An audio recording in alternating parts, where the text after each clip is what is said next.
What is up, everybody? Welcome to another edition of Friday Night Review. My name is Metal Mike. I'm filling in for Scals tonight, and I'm joined here. Well, you guys are always here. I'm not, but I'm joined here with the man with the best beer in the business, Mr. Cam G. And Jamie, I don't have a nickname for you. I'm sorry, but gentlemen, how y'all doing on a Friday night? That's our residential Jim Ross. Something like that. that. I call him. The hateful Jamie Rose here, along with the boys Metal Mike and Cam G. I'm feeling great. Are you feeling good? So hold on. So you're the resident Jim Ross. So should I hit the intro again and then just do the intro over and introduce you as like the resident Jim Ross? Should we do that?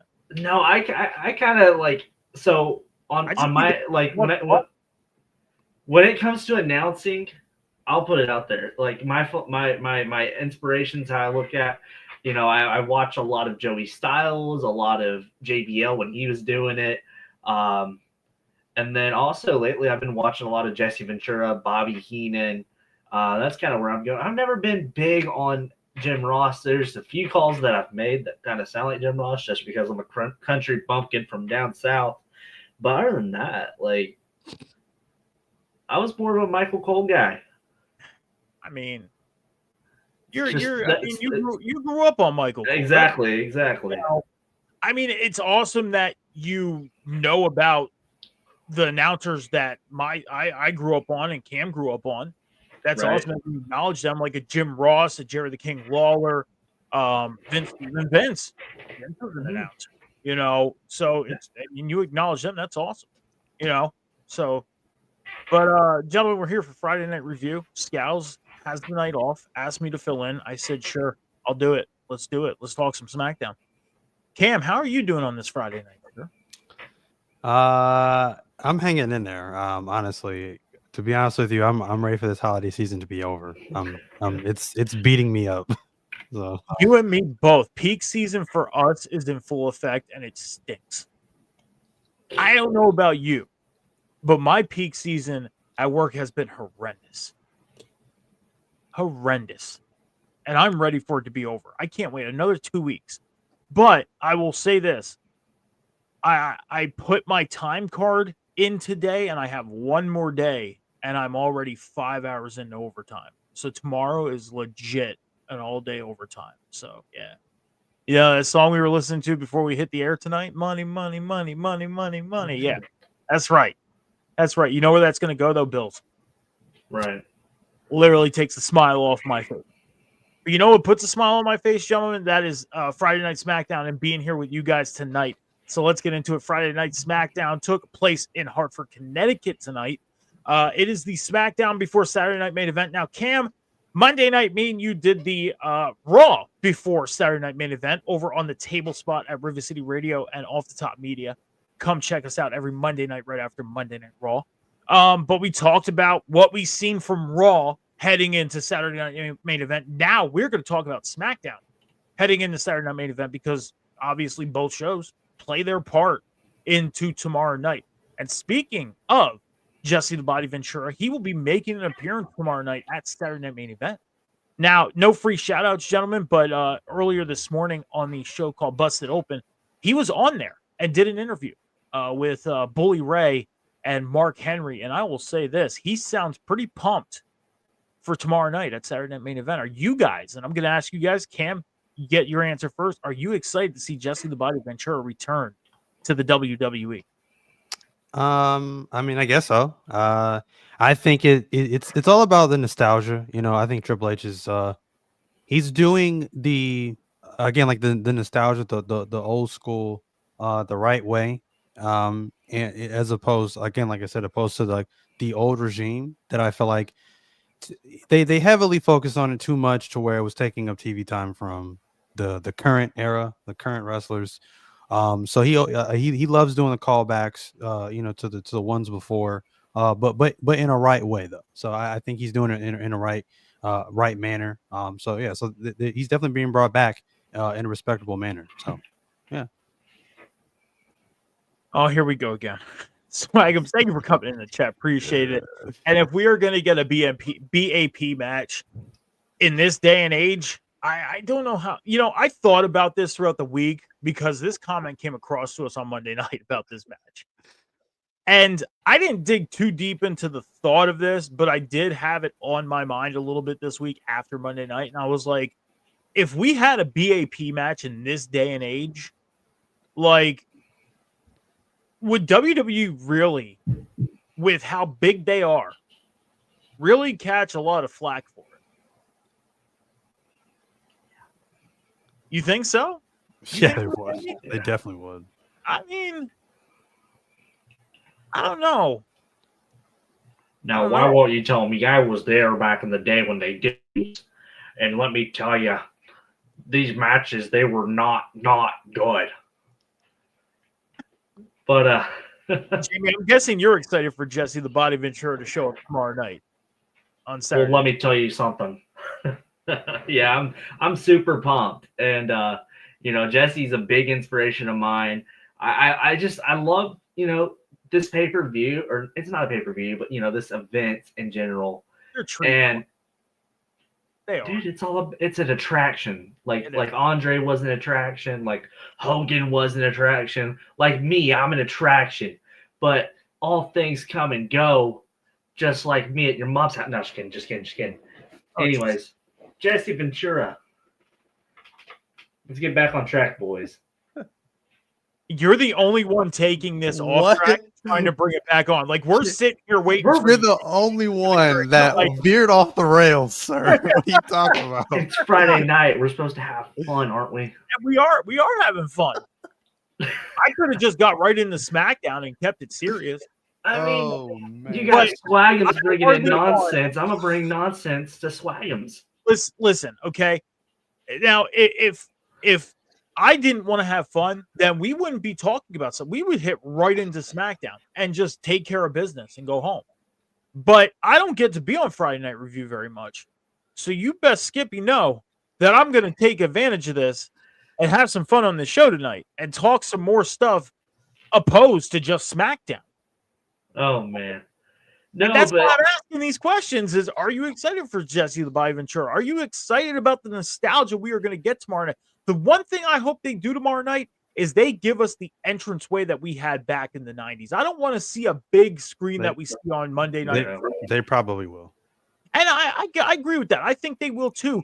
But hold on. Do you think they'll have the big screen or do you think they'll have the old entrance thing? Big screen. Like the setup, you mean? Yeah, the setting. The stage. Oh, I mean... Do you think they'll have the modern day setting that we see? I think it'll be a combination of old and modern. You know what I mean? If that makes any sense. It does. I think what they'll do is probably supersize what we had back in the 90s, that little entranceway thing that they came out of. I think it would look more. The fist is SmackDown, Swagums. Yeah. I think it would look more like the old Monday Night Raw entrances from the 90s. So I'm gonna see if I can find a picture of it, and if I could, I'll share it. But I'm gonna see if I can find a picture of it, because honestly, I would love to see. Okay, so here we go. So this is the it's like a Mattel setup, but you guys will know what I'm talking about when I show this. Okay, we're going to be talking about SmackDown here in a minute, but I just want to bring this up and show you guys. This is the stage setup that I want to see. Okay, this thing right here. That I want to see them just use that for Saturday Night Main Event. I could see it. You'll probably have that with a big ass Titantron screen next behind it. And that's what I'm thinking is maybe they'll supersize that with like the modern day thing. Right. Like they'll use the setup they have today, but use that as like what we see on screen and have it outline where they walk out. Mm-hmm. But if you notice the PLEs we're getting today, we're not getting big entranceways. We're not. We're getting the little walkout ways like we got at Survivor Series. They could just turn that into the walkout tomorrow night. Right. It's at the Nassau Coliseum in New York. They used to always do it at the Garden. So, I don't know. We'll have to see. But other nostalgia things that we might see is the Winged Eagle title belt. Because I don't know if you boys seen the video with Cody and Triple H and the briefcase. Yeah, it's a one night only thing though. Yeah. Yeah. Well, Triple H made that clear. He said it's one night only in the video. And then the big gold, light came out of it, and it's like, okay, yeah, you guys are bringing back the Winged Eagle. Yeah, I mean, when you're doing that just to appease Cody, I mean, I get it. It's cool. It's nostalgia. It's the thing, but his title currently is the top prize. Then why are you trying to just in the back of other people's minds kind of dilute it by saying, "Hey, this used to be cooler back in the day. Look at it." But no, like a part of me is like, yes, this is really cool. It's the old design, the nostalgia part of it. But part of me is like, that's not the title anymore. Let's just move on. And then also another part of me that, used to watch Being the Elite and stuff like that. I'm like, I hope the suit still fits. Get back to being Stardust, buddy. I mean, tomorrow night we'll have to see what they give us. It starts at 8 p.m. Eastern Standard Time on NBC. Saturday Night Main Event coming back for the first time since 2009. Yeah, 2009. It's been a long time since we got a Saturday Night Main Event. And then we're going to get another one in January. That's going to be taking place in Texas. So, with Saturday Night Main Event. What's that? I think that one's with the NXT roster. I think that's an NXT show. No, that's a main roster show. Main roster? Okay. Main roster show. Yep. They're doing a second one in January down in Texas. And it's going to be a main roster show. So it seems like Saturday Night Main Event is going to be probably a mainstay thing they do at least once a month. Who knows? We'll have to find out come 2025 when we get there. But guys, SmackDown, Hartford, Connecticut tonight.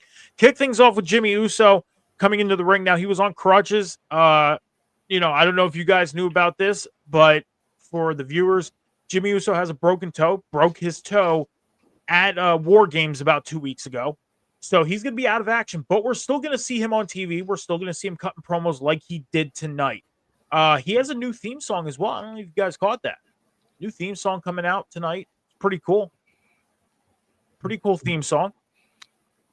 I didn't catch that at all. I didn't either. No? Yeah, it sounded the same to me, but who knows? Maybe I missed something. He has a new theme song. Well, as far as I know, because I be honest, I didn't watch SmackDown last week. Last week was the first SmackDown after War Games. So if he had it last week, I didn't hear it. But this was a new theme song. But he did come out on his crunches, has the broken toe. And he talked about the bloodline, talked about the family, talked about what he's looking forward to in the future. Now, it seems like Jimmy Uso, what I got from this promo, is he's looking to work on his own. It doesn't look like he's looking forward to being with Jay again as a tag team or working in the future with Roman or anybody. It seems like Jimmy has his sights set, in my eyes, I'm going to get your guys' thoughts, on going after singles gold. Whether it's like he said, the United States Championship or the WWE World Heavyweight Championship. One of the two. But your guys' thoughts, Jamie, I'll start with you. Yeah. What are your thoughts about Jimmy Uso going on a singles run by himself? I think it would be good for him. I think, he saw the success that Jay had. And, for him to do the same thing and at least try to strive for it, there's absolutely nothing wrong with it. Survivor Series and that build-up showed that, these guys still get along. The bond, the family's back. It doesn't mean that they have to be teaming with each other every single week to show the people that, hey, everything's fine within the OG bloodline. And that's kind of what Jay was saying during that build-up. It's like, this isn't going to be one big party. This is going to be everybody, and we all do our own thing now. You know? Yeah. Yeah. So go ahead. No, go ahead. Finish your thought. So for Jay to do that, it kind of reminds me of when the brand split happened in the mid 2000s, and you had, Jeff Hardy on SmackDown, and you had Matt Hardy on ECW, and this was even before they were fighting each other, and burning each other's homes down, and everything was good until that point, So it's that same kind of thought process there. Yeah, I mean, you go back to those days where they did the draft and they split up the guys like the Hardy Boys, the Dudley Boys, Edge and Christian. And you've seen the success come from a few of them. Jeff Hardy had success. Matt Hardy had success on his own, Cruiserweight Championship, United States Championship. Edge had success. Christian didn't have success until later on, like in the mid 2010s, when he won the World Heavyweight Championship. I mean, the only one that really didn't blossom out was Devon Dudley. I mean, Devon had the Reverend Devon thing going. If anything, we got Batista. Yep. Even Bubba Ray had some successes on his own as a single star in the WWE. And then he blossomed out, went to TNA, won the world title, everything. But sometimes that stuff doesn't work. With the Usos, it seems like Jay got the head start on things. He became very popular early on in this Bloodline storyline. He carried that over to Monday Night Raw when he went on his own. Yeah. Jimmy is kind of getting that late start. He even said it like, hey, I seen Jay have success. He became the Intercontinental Champion. Maybe I could do this too. Exactly. But Cam, your thoughts. How do you feel about Jimmy Uso going on a legit singles run by himself now? I mean, I think it's admirable that he wants to try to achieve the same success and popularity of his brother, but I really don't see him getting there. Honestly, I mean, I see him as kind of the Devon in this situation. Yeah. Jay really he really caught fire. I think he caught lightning in a bottle. I think, and just blew up on his own. Honestly, for me, I would much rather see the Usos back together in some capacity. I mean, you could still push Jay in a singles run, but have Jimmy right there by his side. You know what I mean? I'm not saying they need to be together in a tag team every single week or whatever or whatnot have you if that's not in the plans. But I just don't see him. I don't really see him winning a singles title. I don't see that happening. If it does, I'll be genuinely shocked. But who knows? He definitely could blow up. I could be completely wrong. But I'd be lying to you if I said that. I'm not too interested in seeing Jimmy Uso as a single star. Right now, he's just not the same. We've seen him in a singles role thus far, and we already know that he's not necessarily the same type of wrestler as Jay is.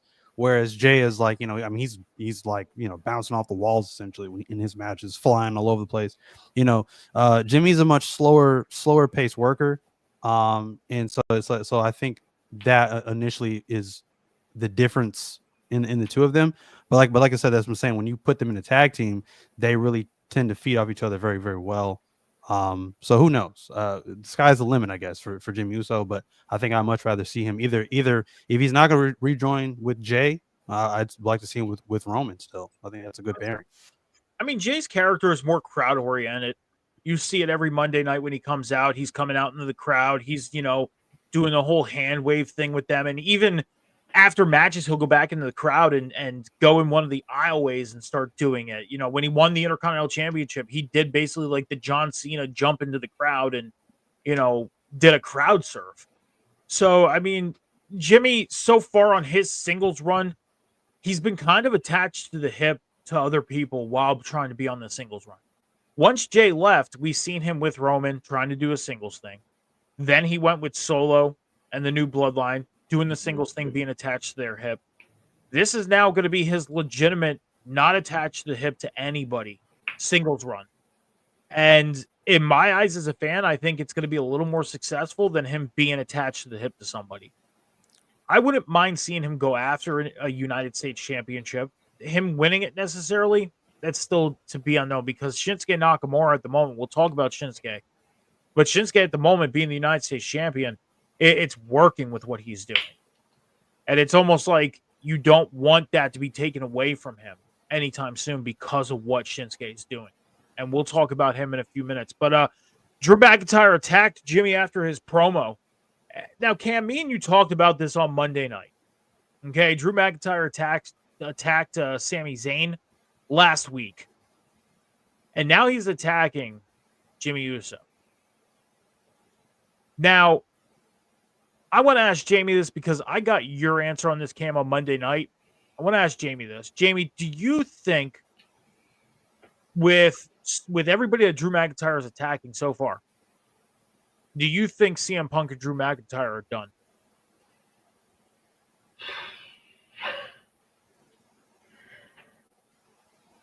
I think so. I think they should be. Do I think they're completely done? I don't think so. Because he's attacking everybody that CM Punk is associated with. Yes. Is my only reason by saying that, like, they'll probably meet down the road. I don't think it's going to be anytime soon, but I think it will eventually happen again. That's the only complaint that I really have with the Triple H era, which is also one of my big compliments of the Triple H era. It's the same. It's my biggest complaint and my biggest compliment. The feuds feel like they never end. But I also like that we have long-term storytelling and long-term feuds. I know, sounds preposterous because it is, and I don't know even how to explain it. But if you know, you know. Well, with this situation, you look at it, him and CM Punk had the Hell in a Cell match, which was supposed to be the end. This should have been. Was supposed to be it. Yeah. And now it seems like, I could be completely wrong on this. I've been saying that ever since Hell in a Cell was done, I felt like CM Punk and Drew McIntyre was not done. I feel like they were going to come back to each other. But it's like you got that closure in the Hell in a Cell match of this storyline. But now it seems like it's being pulled back in with how everything's going so far. Now, again, I could be wrong. He could be going in a different direction. He's never settled his issues with Roman from when he had a shot at the world title back at Clash at the Castle. Yeah. Never settled that. This could be a total direction towards Roman for all we know.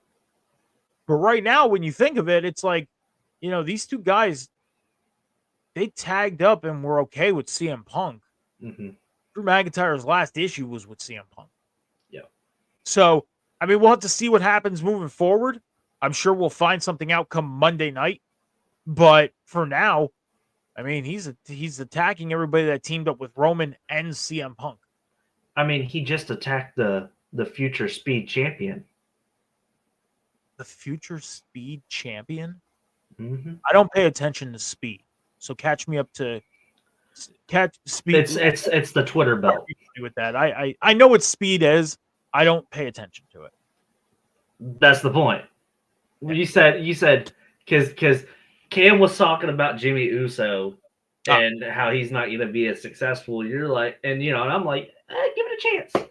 So by this time next year, I'm saying more than likely he'll probably be the Speed champion. Speed champion. And I'm not hating on Jimmy Uso. Like, he's one, the Usos are number one, A or B, best tag team ever in WWE history. But just, you can already tell with every tag team, Jay's here. Here's Jim.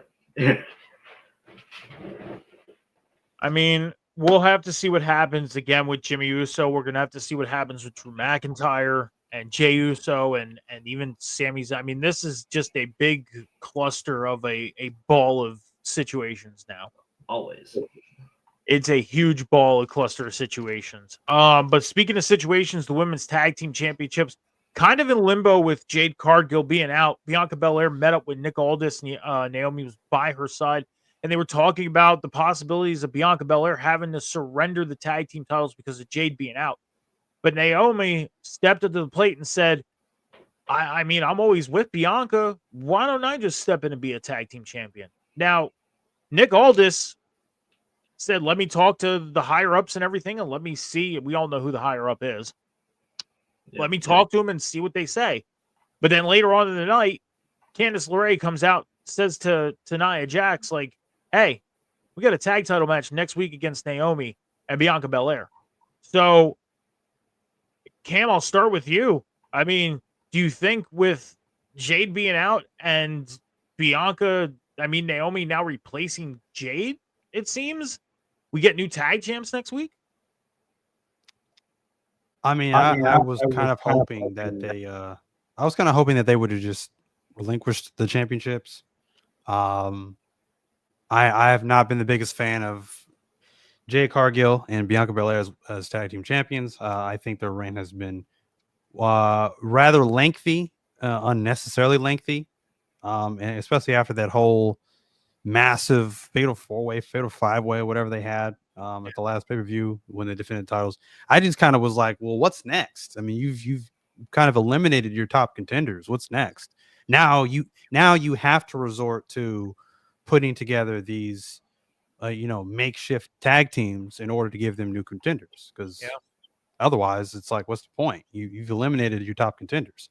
So I was really kind of hoping they would have just relinquished the titles and then gone from there. As far as Naomi and Belair being our new women's tag team champions, I like it. I like it better. I think ultimately, first of all, I'm more of a fan of Naomi in the ring than I am of Jade Cargill, and I think she's going to complement Bianca Belair a little bit more. I think they're going to be more of a complete tag team. So I'm all for it. The thing about it too is it kind of progresses a story, I think, for Naomi that I think a lot of people might overlook, and that's the fact that I think Naomi's kind of playing the how do I put it, kind of the ultimate opportunist in a way. Like, she's just kind of sneaking in there, and all of a sudden it's like, well, I can step up to the plate and I could get I could get a championship. You know what I mean? Mm-hmm. I didn't have to do anything. It's just going to be handed to me essentially. So I think she's kind of playing the opportunist in that regard. I don't know if we ever revealed who attacked Jade. And that was going to be my next question, is with Naomi stepping in, do you think Naomi was the one that did it? It makes sense. It makes perfect sense to me, you know. And I would love that, because like I said, I think Naomi needs a desperate character change. The glow thing's cool and all, but I think it's time for her to change. It's time for her to get a new edge to her character. So it makes sense to me. Take her out and then slip her into her position. It makes sense to me. So I like it ultimately. So I mean, I agree with you. I mean, I was never a fan of Naomi. Never. I never was able to connect with her as a fan. And that's just like over in AEW. I was never able, even when she was in WWE, never able to connect with Toni Storm. Even with her changing gimmicks back to her old gimmick this past Wednesday. Still, I'm just like, I'm not a Toni Storm fan. Just like if Naomi were to change her character, I don't think I could be a fan of her. I can respect what she does, which I do. And I can respect the character that she's trying to pursue.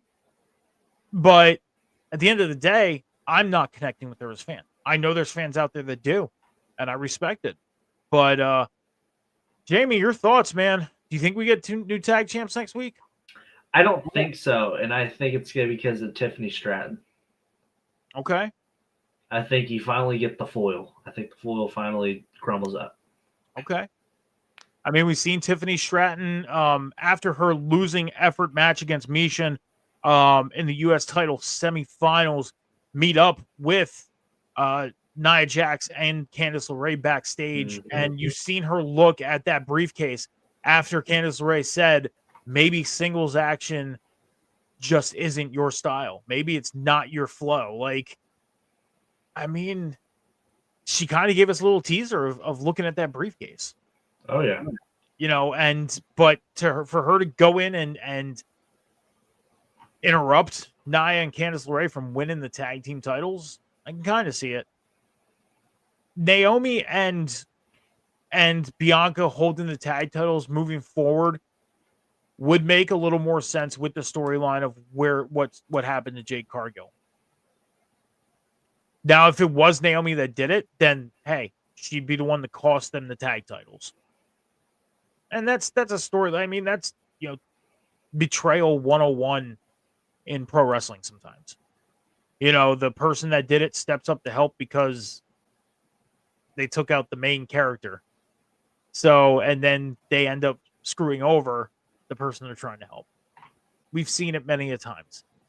It's nothing new, but they can end up doing it in a different fashion. So, but we'll have to see.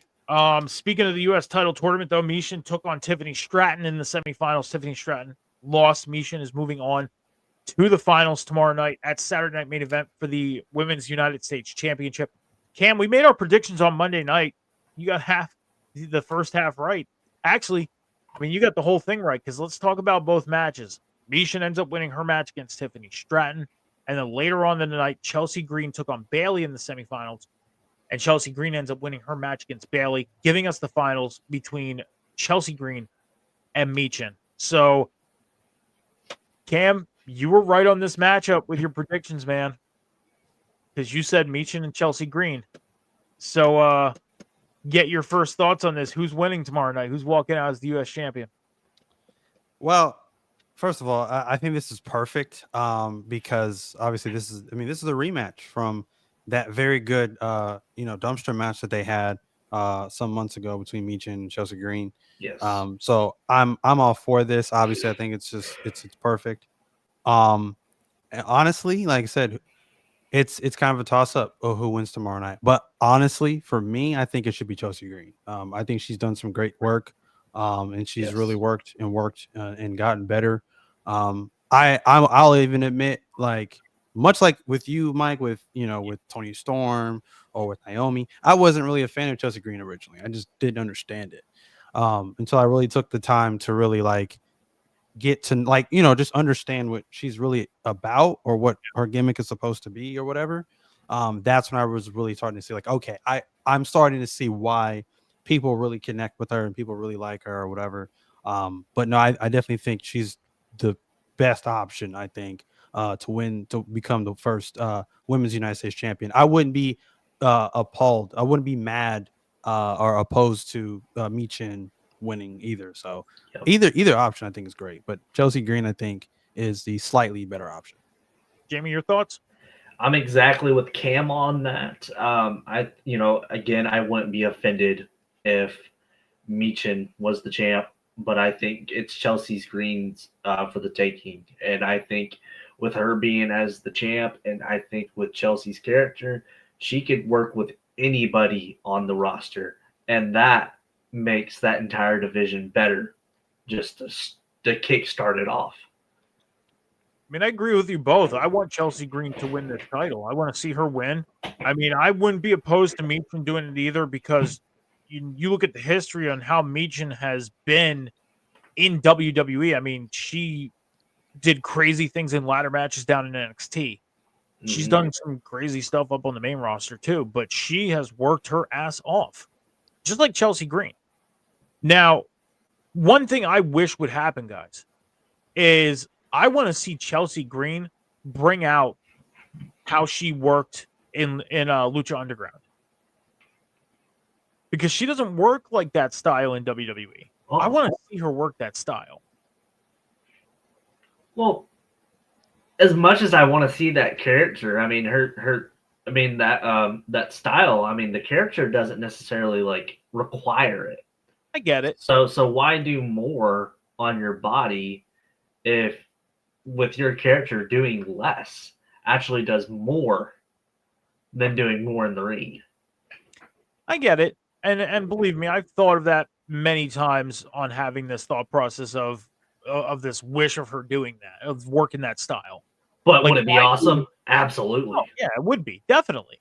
It definitely would be. But it makes sense. Don't work smarter, not harder. It's a saying that does work. Work smarter, not harder. And she's definitely working smarter. I mean, she's working hard, but, she's not necessarily killing herself doing it. And why not? She's getting away with wins. But if she wins that strap tomorrow night,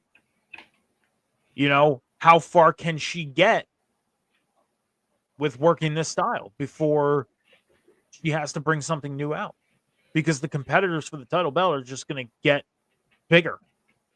She's going to face Michin. Then who's next? Well, she's got a Piper, and that helps a It's lot. true. But one day she's probably going to be standing across the ring from Piper. Bingo. And that's when it changes. Okay. Well, we'll have to find out tomorrow night who becomes the Women's United States champion. The inaugural champion will be crowned tomorrow night at Saturday Night Main Event. We've seen a replay of DIY winning the tag team titles from the Motor City Machine Guns last week. We pretty much got a heel turn from DIY last week.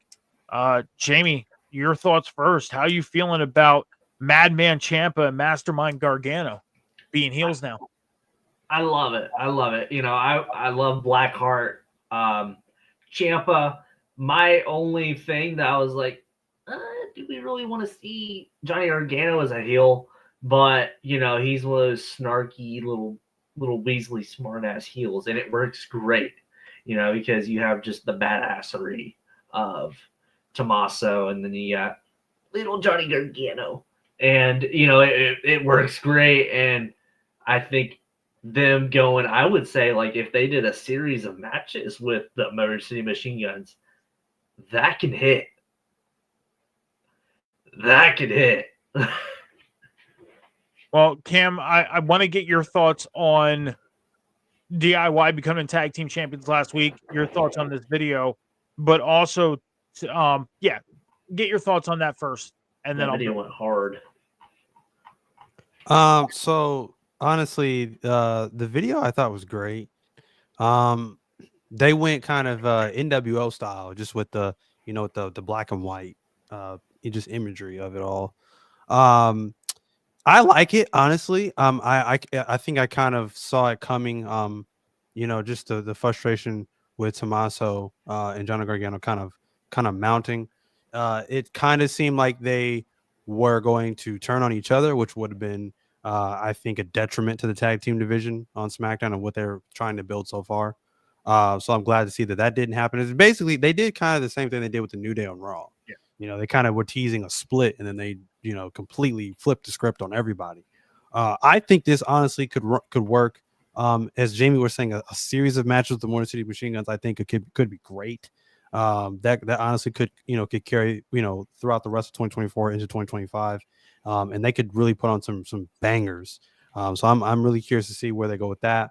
Honestly, I think from here, I would say they can go on a lengthy run, honestly, and just honestly pulling out any and every dirty trick that they possibly can to retain the titles every single time. And I think it's going to be very fun to see that happen.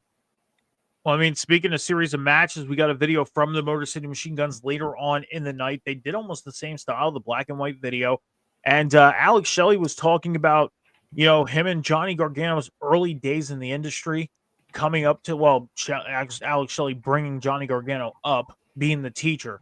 And he said next week he is going to show Johnny Gargano why he is the teacher and Gargano is the student. So, guys, you're getting your wish. We're getting the series of matches to possibly start next week, Gargano and Alex Shelley. And how do you feel about that being the first match of a possible long run of matches, Cam?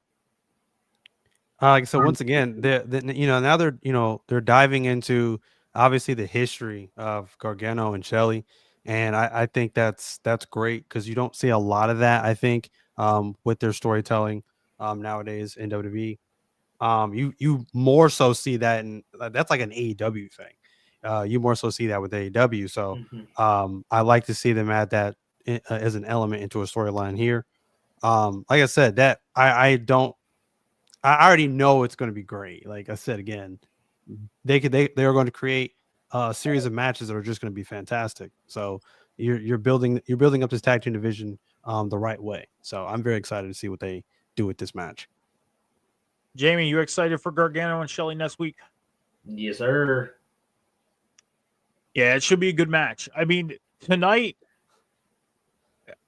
I asked Cam this last week, and I want to get your answer on this, Jamie.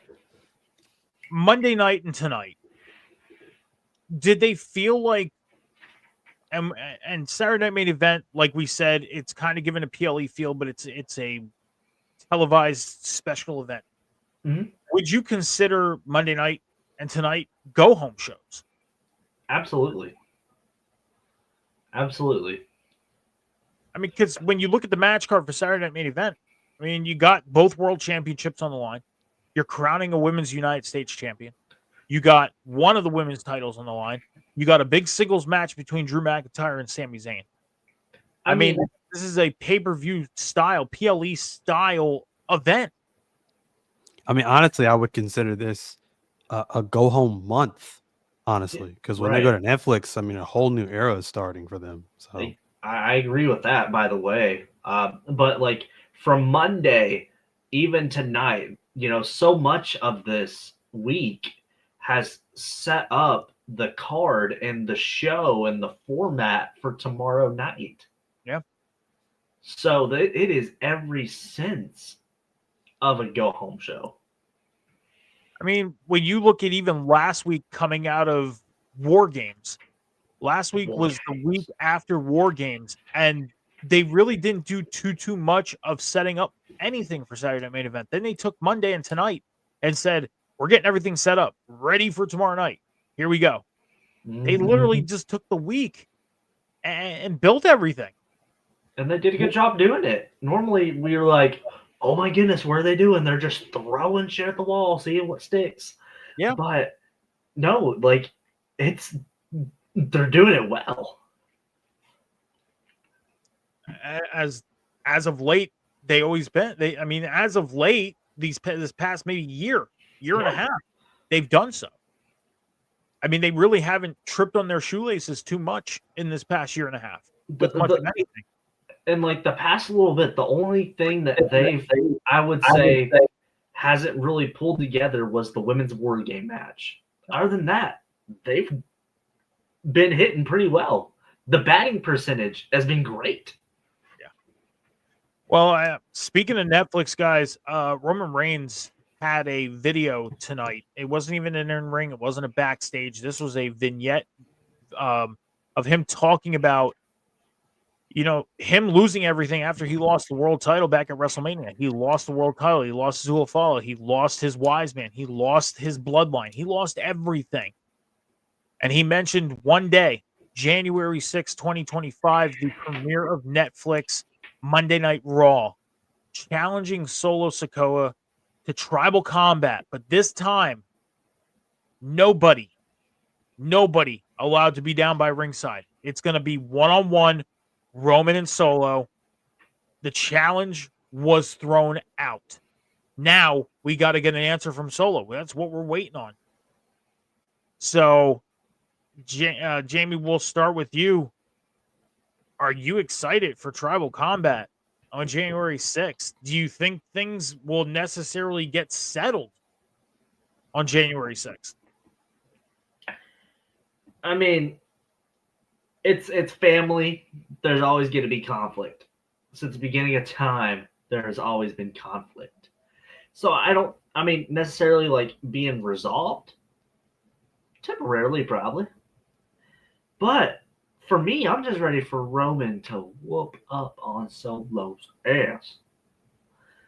I'm ready for Solo to get humbled.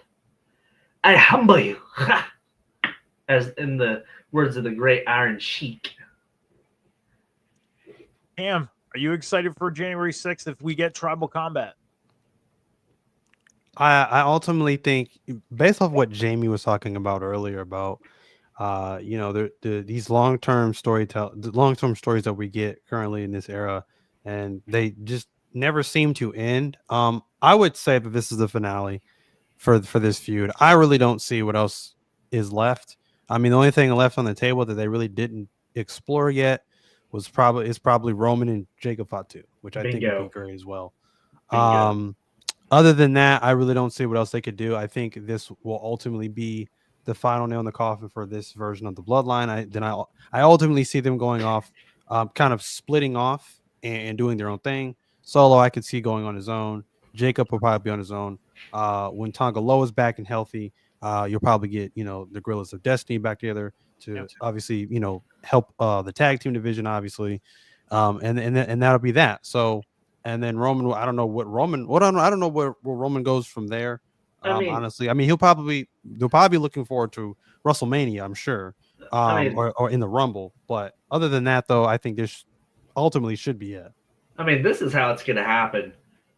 Roman's going to whoop up on Solo, and then The Rock's going to come back, and he's going to be like, all right, I'm ready. You didn't do it. Solo didn't do it. I guess I got to take matters in my own hands. And that's how it goes down. When you really think of it, January 6th is going to be the kickoff of WrestleMania season. Normally, it's the Royal Rumble and beyond is the start of WrestleMania season. But January 6th, you can probably safely say that we will probably get the kickoff of WrestleMania season a little early this year. Mm-hmm. And I've been saying this for a while. I think Roman at some point will get his hands on the championship again. I think everybody that was in the original bloodline will fall back in line. The Usos, Solo will fall back in line.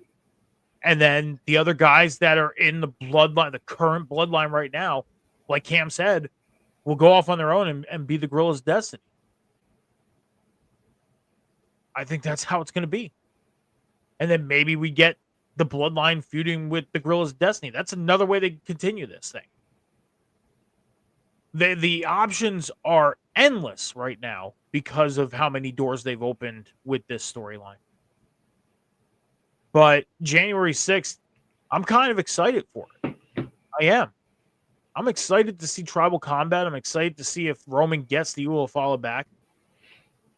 And I'm excited to see where it goes from there. Now, do I think we're going to get The Rock on January 6th? Yeah. He gets the Uwalfala. I don't know. Maybe. They could probably find a way to do it. Maybe. So, we've seen a lot of Nick Aldis tonight. He was backstage with Legado del Fantasma, and they were talking about getting attacked by the Bloodline. They were the ones that got attacked last week by the Bloodline because Bloodline was talking to everybody last week. They were pissed that they lost War Games. And they said that, Adam Pearce wouldn't let things like this happen. Maybe we should go to Monday night. So maybe they're going to Monday night. Who knows? They're opening that transfer portal right now, I guess they're calling it, for superstars to go wherever they please before we get to January 6th. Is Adam Pearce offering more NIL money? I don't know, but how do you guys feel about this? Cam, how do you feel about them doing this transfer portal type of situation? It's honestly needed because and it doesn't shock me. Again, like I said, back to the whole Netflix thing, especially with Netflix kind of being greedy and be like, oh, we want this person, we want that person, we want this person. So I think this is their answer to kind of shake up the rosters and kind of spread out their talent or whatever and give them fresh starts, whatever.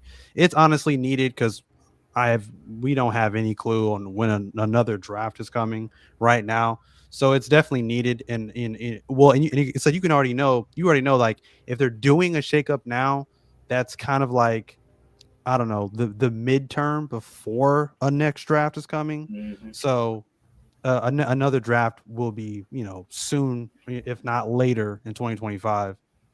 So it's definitely needed because, like I said, we definitely need to shake things up.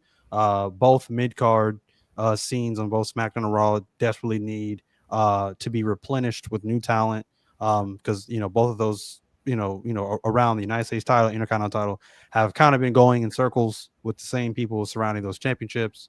And like I said, just regarding Legado, I love Legado. Legado is not what they were in NXT, but I think that's because, again, it was the talent pool that really helped that group be able to work with a plethora of people down there on the main roster. Again, it's structured differently. Talent is spread out differently.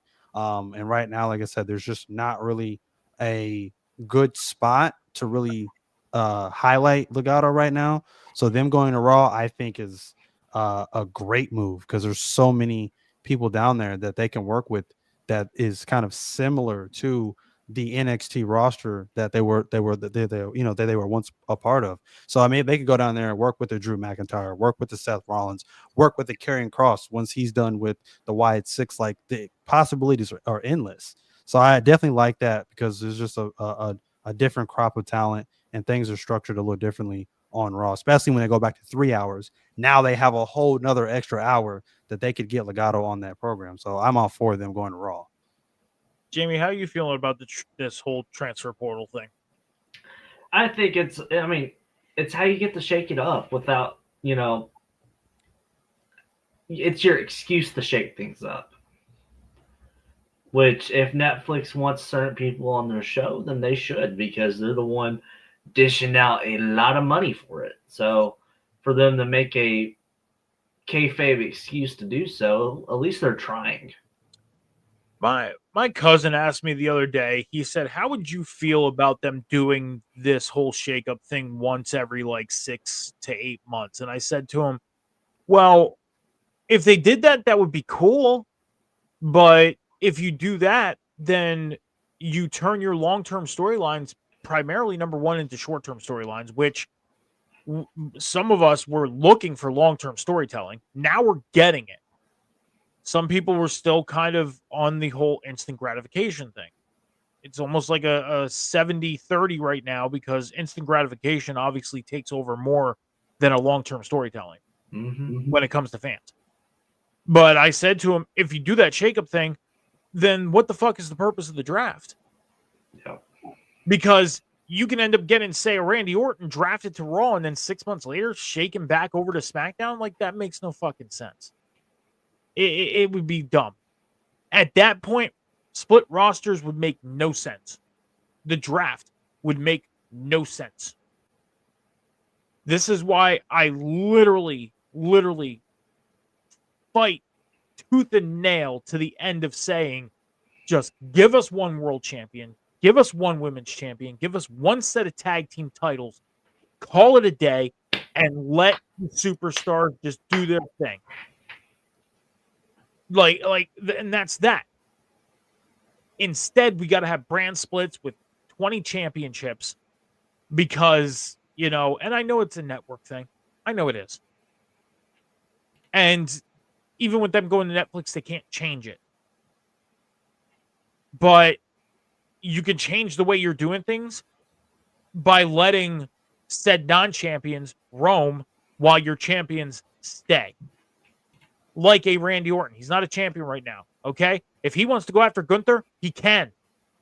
He's a free agent, basically. He can go to Raw if he wants to, or he can stay on SmackDown if he wants to. But the champions stay. That's another way to just shake things up. Let your non-champions roam around.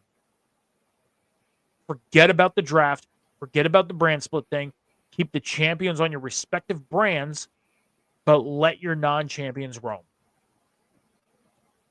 You could still build great storylines by doing so.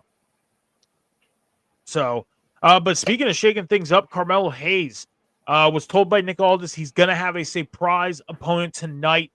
He ends up going down to the ring, and the music of one Braun Strowman hits, and Braun Strowman is now on SmackDown. Now, if you guys don't mind, can I give my thoughts on this match first? Absolutely. Okay. I think that Carmelo Hayes, as much as I like him, as much as I think he's going to be a star in the future, if he's not already one, should have gotten no offense in tonight. Braun Strowman should have never left his feet. Braun Strowman should have been the big man that he is. You had him come out. The crowd went nuts. He's just showing up on SmackDown for the first time as a SmackDown superstar. And you have him taking offensive moves from Carmelo Hayes. This should have been as much as I don't want to attach this to Carmelo Hayes' name, a squash. And that's just in my eyes. Cam, you seem like you have an issue with it. Yeah, I've got a massive issue with that because I felt like if anything about tonight that I really didn't care for was this particular match. There was a lot of, talk and chatter online about this pretty much all week, with Carmelo going into this with a mystery opponent. Oh, it's going to be Penta. Oh, it's going to be Ricky Starks. All this nonsense. And then for it to be disappointingly to be Braun Strowman. I am not a Braun Strowman fan. I feel like Braun Strowman is just very one dimensional. He's this generation's Big Show, and it's really nothing special.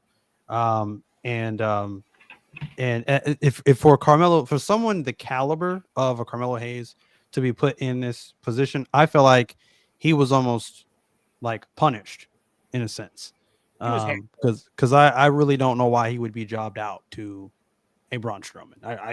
I don't see what this does for Carmelo going forward right now. And there's a lot of chatter about Carmelo Hayes' mainstream run thus far, and they're saying while he's had some good matches under his belt, it's really not what we expected. It's not. It's very underwhelming right now.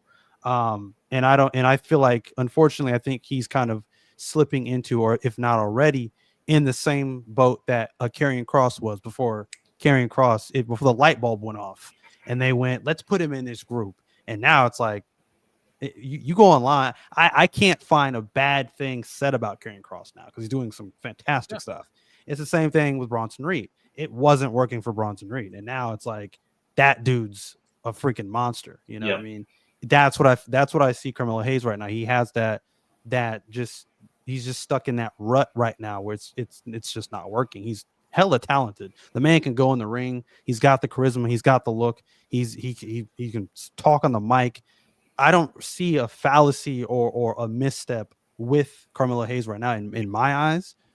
Some people may disagree with that. They may find him boring or whatever, but it's just not working. It's just not connecting with the audience right now. And like I said, him losing to Braun Strowman, I'm failing to see how that's helping him progress forward. I don't know. So I had a huge problem with this match tonight. I mean, I agree with you. We shouldn't have gotten this match tonight because you're trying to build a star in Carmelo Hayes. I mean, one week you have him facing Cody Rhodes and a banger of a match on SmackDown, and then the next week you have him come out and facing a surprise opponent in Braun Strowman. Why? Because you want to get Braun Strowman on TV. Okay, there's plenty of superstars that you could have done this to backstage other than a Carmelo Hayes. That's why I tried to come up with ideas like on Monday night when we talked about the whole Trick Williams and Carmelo Hayes thing. Because Carmelo Hayes is a star in the making, if not, again, already a star. But you put him in these situations, you're handcuffing him into these situations, and you are roadblocking him from doing so. You compare him to somebody like a Bronson Reed. The problem with Bronson Reed is he keeps hitting roadblocks. If it's not a personal issue, it's him getting sick. If it's not him getting sick, he's getting injured. He's out for the next 4 to 6 months with a broken ankle now. Yeah. Because he decided to jump off the top of a cage to do a move onto a table and couldn't fully do the move anyways. Right. Now he's out. Now they got to start from square one with him again. How many times can you start from square one with somebody, but yet you have somebody else in a Carmelo Hayes to where he should have been out of that box and off from running already? I mean, he just faced somebody that they've started from square one about 3 times a year. Yeah. That's the story of Braun Strowman's career. I mean, and I agree with you on that 100% because WWE still knows how to do the big man thing. They do. They still know how to do the big man thing. You go to AEW, they can't do the big man thing. But the big men keep getting hurt. The big men keep trying to do shit that the big men shouldn't be doing. Exactly. Because we are so used to seeing these high flying flippy floppy move things that we see in all the other matches, but then when a big man comes through the curtain, it's let's see if this 6'7", 365-pound guy can do this too. Do a flip! Oh my god! Like, no. Keep it simple, stupid. Number one, the big guy shouldn't even be leaving his feet if he's facing somebody that's 150 fucking pounds smaller than him. I mean, not everybody is Brock Lesnar. Brock Lesnar is one of one. Brock Lesnar is a fucking freak. Agreed. Yeah. And even him, he broke his neck doing stupid shit. Yeah.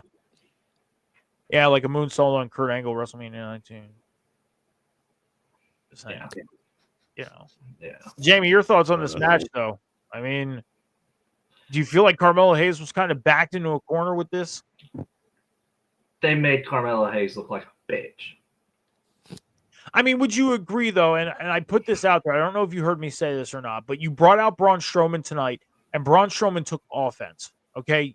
Braun Strowman's supposed to be, again, a big guy, and he's facing a guy in the size of Carmelo Hayes. Do you think Braun Strowman should have even left his feet, let alone taken any offense tonight? That's the thing. If they're going to have Braun Strowman win, and especially the way he did, no. Not at all. I think Carmelo Hayes has all the talent in the world. I think he still has, the projection to be top star one day. I do. But I think with SmackDown, especially more than Raw, being so top heavy with its roster, and, even though he's the first round draft pick, they're trying to play into that. Like, look at who all he's faced and who all has beaten him. And then you look at him like, is he a victim of the booking, and is he a victim of the environment? I hate saying the word victim, but like the circumstances just has screwed him. Agreed. Because he puts in the work. No, it's just like, if anyone could be a benefit of said transfer portal, it'd be that guy. And Nick Aldis, they could play into it and be like, hey, I have former first round draft pick. That's collateral. I could get something out of it. There's ways to go around this. There is. I have a yes or no question for you guys, and then we're going to move forward. So, yes or no, the position that Carmelo Hayes is in right now, do you think he should just go back down to NXT and work a little bit? No. No. I think he should go to Raw and work his way up towards Braun Breaker. I would honestly love to see them just put him back together with Trick. Yeah. Them on the main roster, I think, is money. Ooh, yeah. Jamie, I threw out the idea on Monday night when me and Cam were doing the table spot on Monday night. I threw out this idea for Carmelo Hayes, and that is because there's been a lot of talk about a Trick Williams coming up on the main roster. There has been a lot of chatter about it as of late, and I had mentioned, well, how about highlighting NXT at WrestleMania? Ooh. Now it can either be the NXT World Title being highlighted or just somebody from NXT. Because you go back to WrestleMania 36, okay, the Pandemic Mania, and you highlighted the Women's Championship with Charlotte and Rhea. Yes. But we haven't had the men highlight it yet. And we're already at WrestleMania 4. We're going to WrestleMania 41. Now, I know that NXT does their own event on day number 2 of WrestleMania, hours before night 2 starts. But how about moving the NXT show to, let's say, Saturday afternoon? That way, if Trick is still champion at the time, he could defend the title there. And then at WrestleMania Night 2 Sunday, we get a Carmelo Hayes and Trick Williams on WrestleMania for the NXT title. Ooh. And then, I mean, it's a feud that still, has some heat to it. And the other situation was, get the belt off of Trick Williams by post maybe Royal Rumble and call him up on time enough to build something to where him and Carmelo can work a one-on-one at night 1 or 2. Get them on a big show like a WrestleMania, a big stage in front of 85,000 people in a stadium. Because there's going to be over 85,000 people inside the Raiders Stadium. Oh, yeah. I mean, I found out that one of the suites alone is like $60,000 for a private. Goodness gracious. Yeah, it's insane. Like $60,000, $70,000, if not more, depending on what package you order. I guess like food and catering and all that stuff. Yeah, it's insane. That's nuts. But moving forward, guys, Baron Saxon was backstage with LA Knight. And LA Knight was talking about, he was one of the victims of the bloodline last week. He got attacked as well. And he had mentioned that he was asked about joining the War Games team with Roman Reigns and CM Punk and everything. And he said, no, that's not my business. I don't need to be involved. But last week, Solo Sikoa kind of got him involved. So they ended up having a match. And the match, in my eyes, I'm going to get your guys' thoughts on the match, but I think the match was going very, very well. But then Jacob Fatu got involved. Solo gets disqualified. LA Knight wins. And then we got Andrade and Apollo Crews come out, try and help out, but they got taken out as well, leaving the bloodline standing strong. Cam, your thoughts first on the match and the ending. What do you see moving forward here? Like I said, honestly, I think we're going to see the progression, of this story. You kind of seen Solo, of course, looking at the Ulafala at the end of it. So I think we're going to get an answer on, the whole, match, thrown out by Roman earlier in the program. But honestly, like I said, I think you're definitely going to see, who remains of the bloodline right now. There's a lot of injuries going on right now, for a little while. Like I said, I still think you're coming to the ending of, between Roman and Solo right now. I think the Ulafala is the only thing left between the two of them. There's no championships involved or anything like that. Roman is just really there to reclaim, what he feels like what was basically stolen from him. Not even really taken from him, fair and square, but basically stolen from him. But in terms of the actual match, though, I think it was great. Like I said, you highlighted, LA Knight. I was actually looking at this match, and I'm thinking about, what's next for LA Knight. Him being the former United States champion, losing to Shinsuke Nakamura. I think he could be probably in that pool for maybe top 5 guys I could probably see winning the Rumble. I don't see why not. I mean, I think he could have a much better world championship run than I think he had United States championship run. And I think he's beyond ready. He's still red hot with the crowd. He hasn't really lost any steam there.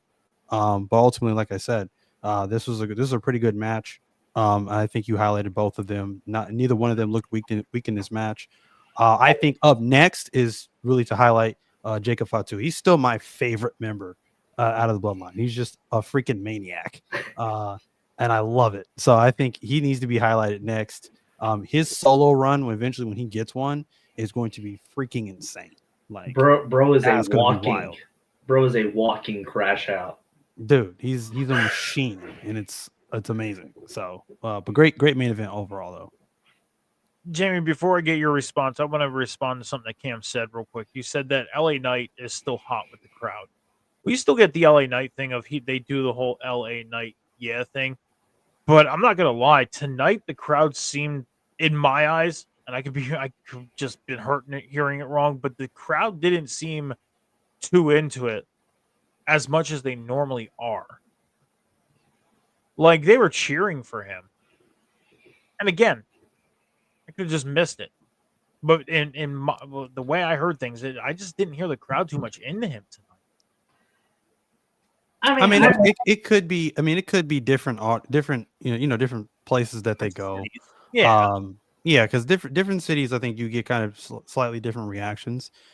Bottom line, though, is he's still getting a reaction. Like it's not like his momentum or his popularity is just completely stagnant or dead. Yeah. So he's still getting a reaction because again, no reaction is the worst reaction. So the other thing that kind of bothered me too was he kind of gave me and I know he cuts these like outrageously high leveled promos, but tonight he gave me a lot of Stone Cold feel. Very much tonight. Yeah, a lot of people would normally say that about LA Knight, especially early on when he was really rising in popularity. Yeah. So I could definitely see that. A lot of people said he's basically what you get if you were in a lab and you mixed The Rock and Stone Cold together. I mean, tonight though, it was just at a high level. Yeah. Tonight it was just different. But Jamie, your thoughts on LA Knight, Solo Sikoa, and where you think this is going? The match was okay. Again, I agree with everything Cam said. I think Jacob Fatu is a freak of nature, and I think eventually it's going to just go into. I don't know if LA Knight's going to get another shot necessarily at the United States title. I don't. I think LA Knight, again, has potential to kind of boost himself up into the main card at some point. You mentioned the popularity kind of taking a little bit of a dip. I can see that. I mean, the man did just lose his belt, so of course there's going to be a little bit of a cool off. But again, you're still getting a reaction, whether it's a nay or a yay. That's still a good thing in this business. And if LA Knight's still over in some type of way, it's going to be good. Well, I mean, Shinsuke Nakamura did have a promo video tonight, and it's a great promo. It was an amazing promo. Amazing. He was talking about LA Knight, so it seems like his focus is still on LA Knight. It does not seem like he's moving forward from that. So I think, and I don't know about you guys, but I think Shinsuke Nakamura and LA Knight is going to happen again for the United States title, because he said that LA Knight should have never touched the championship. He should have never held it. It should have never been in his sight. Like, he did not deserve it. So I think once LA Knight sees and hears this promo, we're going to get a reaction, and we're going to get back to Shinsuke Nakamura and LA Knight. Your thoughts, Jamie, first. Do you think that's what we're going to get to? I mean, you'll get it, but I don't think it's going to be LA Knight winning the title back. I think it's going to be one of those things. It's like, oh, here's my rematch. You lost. Yeah. Now you move on. But I don't necessarily think it's going to be big ticket item Shinsuke versus LA Knight. I think it's going to be just Shinsuke moving on to the next thing, and it's going to be the same thing for LA Knight. It's the new way of doing the rematch clause. Instead of, a guy loses a title and the next pay-per-view he gets a shot, it's now the champion is pretty much calling out and saying, hey, he should have never touched the belt. And I'm still focused on this guy for some reason. He bothered me that much. So it's kind of the new way of rematch clauses happening. It's the new style. So Cam, your thoughts? I honestly think that they're not done for sure. I definitely think you're going to get LA Knight and Shinsuke Nakamura once again. And I think this is going to be kind of their way of trying to move forward with Shinsuke Nakamura. I'm loving what they're doing with Shinsuke right now. First off, I'm shocked that he beat LA Knight his pretty much his first match back.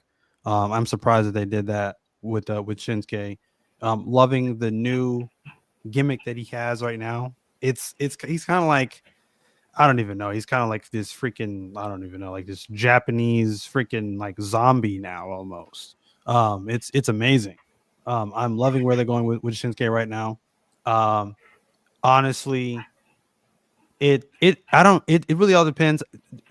Honestly, I kind of think that Shinsuke, I think, is one of those guys right now. He's in their position right now, kind of like the Wyatt Six. I don't think he needs to be on the program every single week. I think he can be treated as like a special attraction, honestly. And when people are trying to go for the United States title, they legitimately have to chase after him because he's just not on the program regularly. Yep. So I honestly think that will help Shinsuke Nakamura. I don't think he needs to be on the program every single week. He should be treated as like a special attraction. I think he'll have a great run. Honestly, I do. And like I said, and back to the whole LA Knight and his popularity kind of dwindling. I think what it could be is some people are kind of in shock that he lost the title when he did, because I think a lot of people didn't expect him to lose the championship to Shinsuke Nakamura. So I think some of them are kind of still in shock about it, and I think they're kind of waiting to see, okay, what's next for LA Knight. So that could be it too. So I mean, I think this is the heel run that we were supposed to get from Shinsuke Nakamura 7-8 years ago when he feuded with AJ Styles for the WWE Championship. Yeah, it's just that we couldn't get this version because this isn't the direction that somebody wouldn't let people go. Now we're under a new regime. We got new focused eyes running this thing, and they're doing it right. They're doing it right because we should have got this when he was feuding with AJ Styles for the title a couple years ago. Yes. Definitely. Instead of getting him, coming out to a rocked out version of his theme and him acting like a complete jackass, now he's doing it right. So, but the main event for tonight was a Cody Rhodes, Kevin Owens face-off. They are going to be facing each other for the WWE Undisputed World Heavyweight Championship tomorrow night, Saturday night main event. Kevin Owens getting his challenge against Cody Rhodes for the title. These guys really have just been at each other's throats for the past couple of months. Kevin Owens not happy with Cody because he teamed up with Roman. And I always like to say that Kevin Owens, if you go back and really look at the start of this whole bloodline thing, Kevin Owens has been dealing with the bloodline longer than anybody. Yeah. Longer than anybody. And I don't look at Kevin Owens as the heel in this situation. I look at him as him deserving or should be getting some type of seeking sympathy. That's what it is. And nobody's giving it to him. Nobody's acknowledging, I punned on this one, nobody's acknowledging him for him going against the bloodline for this whole time. But now he's getting acknowledged. He's getting a title match against Cody. He left Cody laying in the middle of the ring tonight. So, your thoughts, guys? Are you looking forward to Kevin Owens and Cody Rhodes tomorrow night? And do you think Kevin Owens has a high chance of walking out as champion? Cam, we'll go with you first. Honestly, no. I honestly think Cody Rhodes is going to retain here. But I keep saying it. I honestly think Kevin Owens should walk out champion. He doesn't necessarily have to have a long run. Like I said, I would have him win here. Give him 2-3 title defenses under his belt, and then, like I said, have the the rematch between him and Cody at the Rumble. Have Cody win it back at the Rumble, and then after that, you build towards him and Roman 3. So that's what I would do. And like I said, it would create that shock within the IWC, because I don't think a lot of people expect Kevin Owens to be walking out champion. So you create that shock, you create that buzz, and you'll have people talking. You'll have people glued to their TVs. You'll have people wanting to tune in to SmackDown for weeks and weeks and weeks to see what happens next. So I think that's how you create a little bit of excitement towards the end of the year. So, Jamie, your thoughts? I agree exactly with what Cam just said, besides one thing. I do think that Kevin Owens is going to walk out as champ. And I think it's going to even further Cody's spiral into a darker place. You've been seeing little bits of things going on. The interactions with Carmelo Hayes, something he's done before, even when he was white meat babyface, that he's done tonight. The way he attacks these damn security guards, I'm like, that's not a very babyface thing for you to do. But I digress. There's little things that Cody Rhodes has been doing lately, and I'm like, that's kind of heelish behavior. I think the metamorphosis into Cody being a heel, and then, because Roman right now, he's a face. And once you do get the Roman v. Cody 3, yes, it's the same match, but it's a totally different ball game. Yeah. Well, I was thinking about this the past couple days, and me and Cam discussed about, who could possibly win the Royal Rumble, and threw out the ideas of maybe a Seth Rollins, maybe a CM Punk, because CM Punk was originally supposed to win the Rumble last year. Thought about this past couple days. Nobody mentions about Roman Reigns winning the Rumble. Yeah. Like, how else do you get back to Cody and Roman but having one of them win the Rumble? Cody won it the last 2 years. Reverse psychology. Roman Reigns wins it this year. Yeah. That's how we get back to Cody and Roman, because January 6th, we're getting Tribal Combat. Basically, this is Roman's step one of getting the Ulafala back, getting the Bloodline back, getting his Wise Man back. The only thing that's missing is that championship. Yeah. How's he challenging for it? Oh, wait, what's at the end of the month? The Royal Rumble. Yep.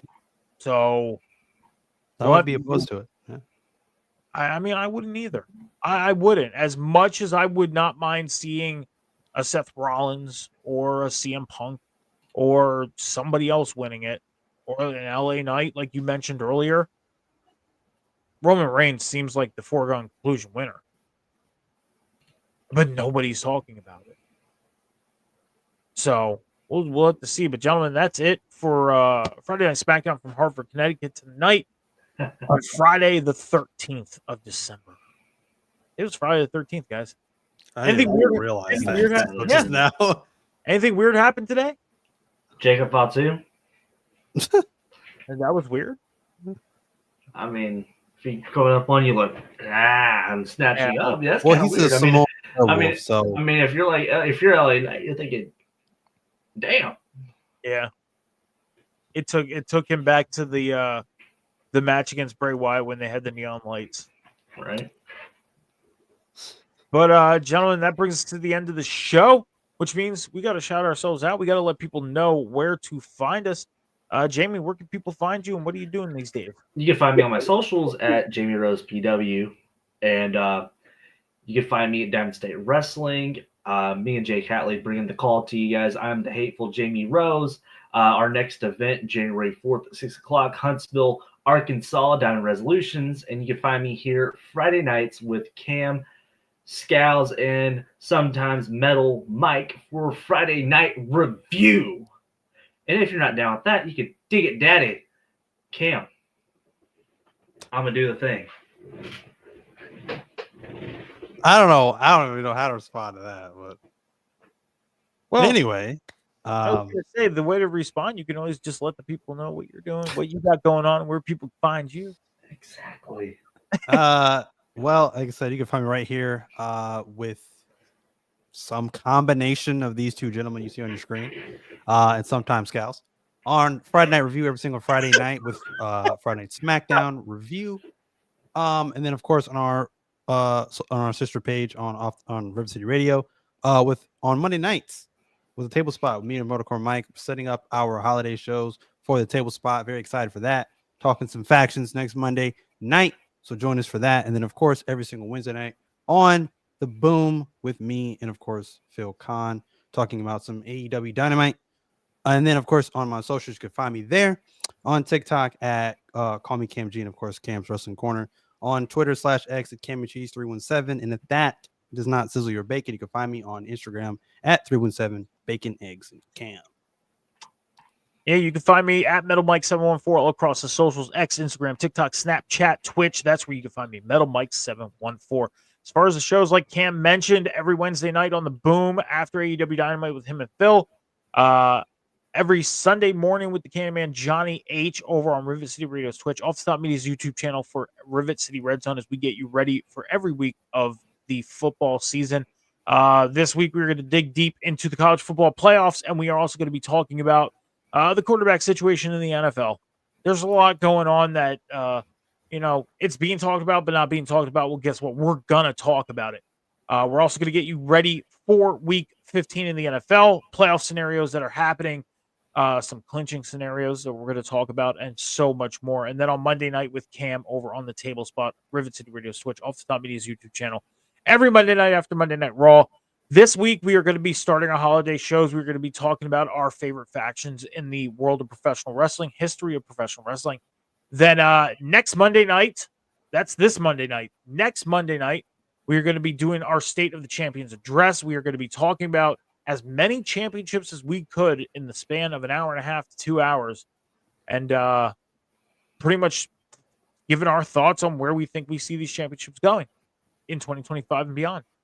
And then on the 30th of December is the Table Spot Awards. Last year, we only had 7 categories. This year, we have 15. 15 categories to give away this year on the Table Spot Awards. So come join us. But that's it, gentlemen. You got anything else? That's it. Y'all ready to go? All right, let's get out of here.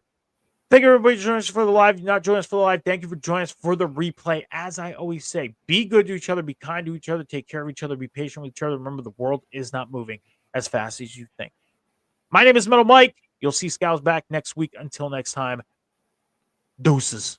make. Down to the bottom again. I'm gonna